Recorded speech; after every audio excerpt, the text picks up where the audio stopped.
Happy New Year, welcome back to my channel. Today's video is going to be a little bit different than probably what you're used to seeing with what I eat in a day, because I'm going to break it down and tell you exactly why I choose what I do. This is going to be kind of a mesh of how to eat healthy in 2021 as well as what I eat in a day. Okay, so the first thing that I want to point out is my family always tries to eat organic whenever possible, and sometimes that means paying the higher price or foregoing it completely depending on what options are there. We really believe that pesticides and herbicides and fungicides and everything that they spray on our plants or the things that they give our animals are actually really detrimental to our health. These things can cause inflammation, which can cause autoimmune diseases. Some of them, like glyphosates, can actually eat through your bone and cause bone cancer. We really try to get organic as much as possible.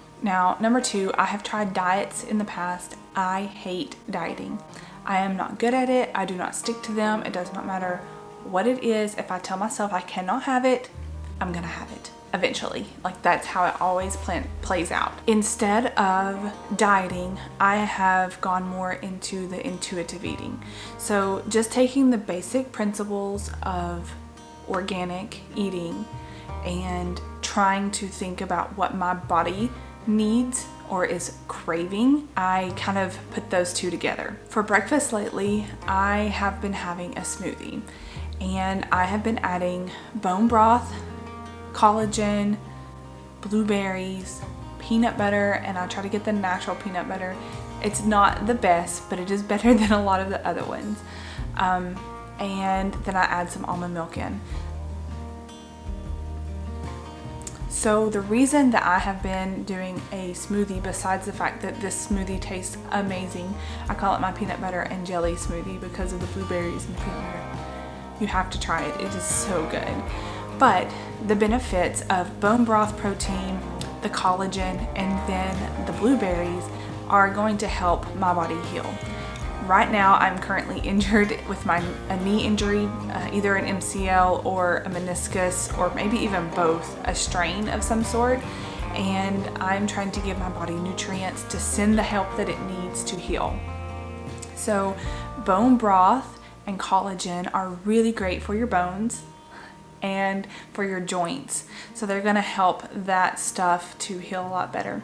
Also, it's great for your digestive system. So I have always struggled with digestive issues, and now I don't struggle with it as much. It kind of comes and goes, and I know what to tweak or what to do to help it go away.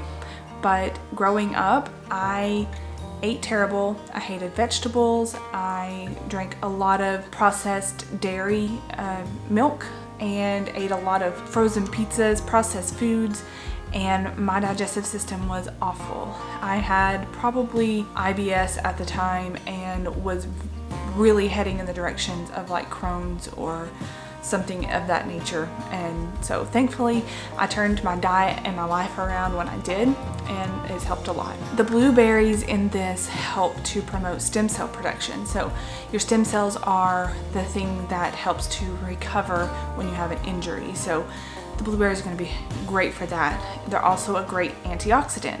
So antioxidants are those free radicals in your body that, not antioxidants, oxidants are the free radicals in your body that can cause damage to certain things. So what those antioxidants do is they grab hold of that and help flush all of that out.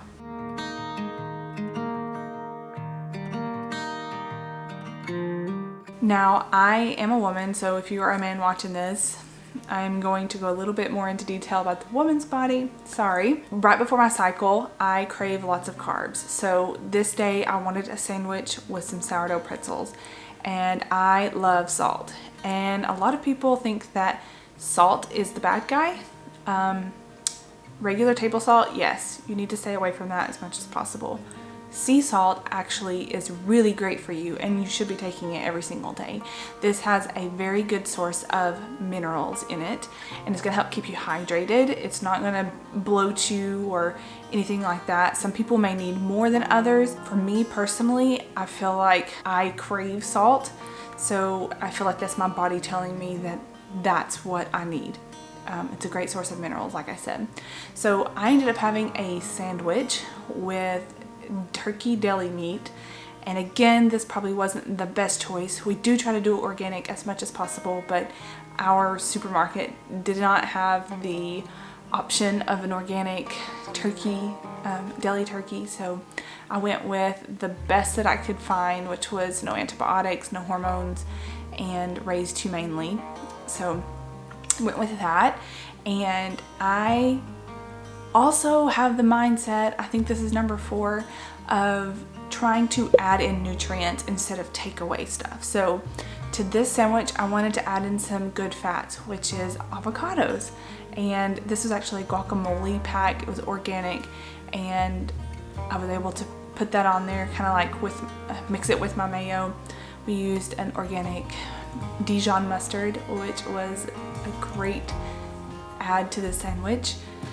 Of course, a tomato. I was like really craving a tomato the other day, so I bought one. And then a side of sourdough pretzels. So this one is typically a little bit heavier on the carb side, and I'm not really against that. I just know that the week before my cycle, I tend to crave a few more carbs, and so that's what I was giving my body. The bread here is Dave's bread. Now, I still, even though it is organic, it's still processed. It still does have preservatives in it because it's got to stay on the shelf. So there's some pros and cons to that. It's better option compared to the other breads, but it's not as good as if I made it myself, as far as ingredients. So, but I just don't have the time to make bread every single day. And usually when I make bread, it's gone by the end of the day anyways, because the kids love it that much. So we limit it a little bit more when we pay for it at the store. Now, if I am still hungry after lunch or supper, or I'm craving something sweet, I usually will have some type of fruit. So this day I chose an apple. My favorite is Gala apple. Again, this is organic. That usually satisfies my sweet tooth, and I can just go on without having to have like dessert. But this day we had just recently bought some yogurt covered gluten-free pretzels, and that's kind of like my weakness. It's like sweet and salty together. And there was probably about 7 or 8 of them left. So Sayla and I split those and had those. So I did have a little bit more of those. My tip for sweets is to find something that is a fruit or a whole food first. And then if you still are craving something a little bit sweeter, then try to go for a homemade sweet or something gluten-free, you know, just a small thing. I do not do this all the time. It's a treat for me and for my daughter, so we were okay with that, and we just kind of did it, so no biggie. And sometimes I will snack throughout the day, and that's really hard to control when you're a stay-at-home mom. This day I actually had some raisins as a snack. The kids love that. They snack all day long, so it's really hard to like contain that snacking when you're handing your child a snack and you're just kind of like, oh, that looks really good. So I did end up having a snack this day. I will sometimes just eat 3 meals a day. Sometimes I will eat 3 meals with snacks in between. It all depends. Going back to that intuitive eating, if I'm hungry, I eat. If I'm not, I don't. Sometimes I eat when I'm not hungry. And I'll tell you that in a minute, how I kind of handle that. All right, so for supper, I always fix 1 meal and we all have the same thing. So this night, Brian, my husband, had actually marinated some, I think they were ribeyes. We had a share and a cow, and we had it slaughtered and sent to the butcher. And so these steaks are amazing. We always choose grass-fed, pasture-raised, or wild-caught, depending on what type of animal it is. And the reason being is we want our animals to have been under as little stress as possible, treated humanely, and also fed the good stuff. Whatever your animal was eating, that's what you're eating. So if your animal was eating processed GMO foods, then they had a lot of inflammation and they're just passing that on to you when you eat.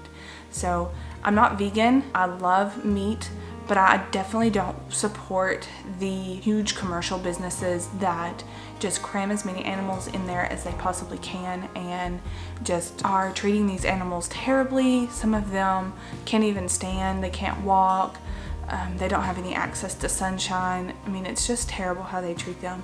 And when I realized this, I realized that even though it may be quite a bit cheaper to choose a meat right next to it that is not organic or not grass-fed or pasture-raised or wild caught, you know, the other stuff may be cheaper, but I'm not gonna support with my dollars that type of production. It just isn't gonna happen anymore. It's healthier for us. We're not supporting the bad things, and honestly, they taste better, you guys. They have so much more flavor. They have a lot better color. So good. So these steaks were marinated in, I think, Stubbs, because I bought that the other day. And what I did was chop up some onions really fine and sauteed those, put the steaks on my iron skillet, which I absolutely love because you can do so many different things with that. It even works for a steak instead of having to go out to the grill. So we like ours medium, and I flipped it over on both sides, put some rice on the side, and put in some soy sauce, not soy sauce, liquid aminos, which is the soy sauce alternative. This was super flavorful. This was also Monday, so we pick up our raw grass-fed milk on Monday, and I wanted a bowl of cereal so bad. So growing up, I had cereal every single day. Every single day, you guys. Now I have it once or twice a week, if that. So I've really cut back on that. But this night, like I said, right before my cycle, we had raw, fresh, grass-fed, produced milk. I don't know, that was a lot of words. So anyways, this milk is so creamy. I don't really even know how to describe it. If you've never tried it, I highly recommend that you try it. This also is a little bit easier for those of us that are lactose intolerant or may have a little bit of lactose allergy or sensitivity. That's the word I was looking for. Because it's not heated to extreme heats to break down those enzymes that help break down in your digestive system, so it causes a little less irritability.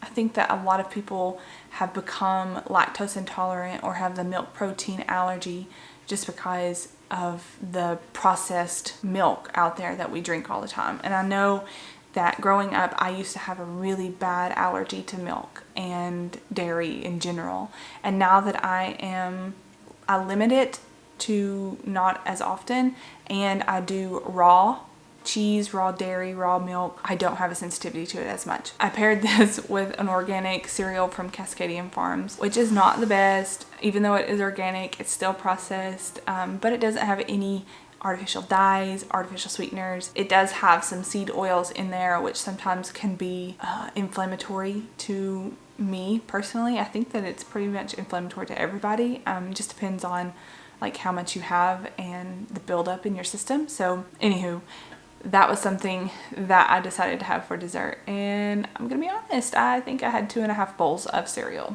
So it was really good, hit the spot, and I always quit eating at 6 o'clock. This is the last tip that I'm gonna tell you guys. So I fast every single night.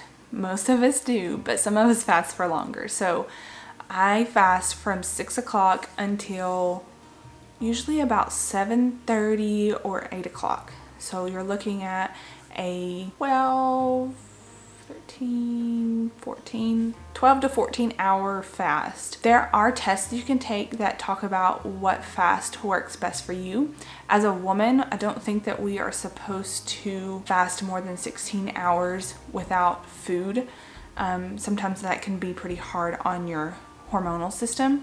So I just do intermittent fasting, And sometimes I will try to stop eating at 4:30 depending on how big my meal was for lunch. I know the week before my cycle I do try to eat more carbs because that's what I'm craving, but after that's over with and I just kind of fill up a little bit easier, I may eat a late lunch at like 2 o'clock and quit eating at 4:30 and then not eat again until 7 or 8 o'clock.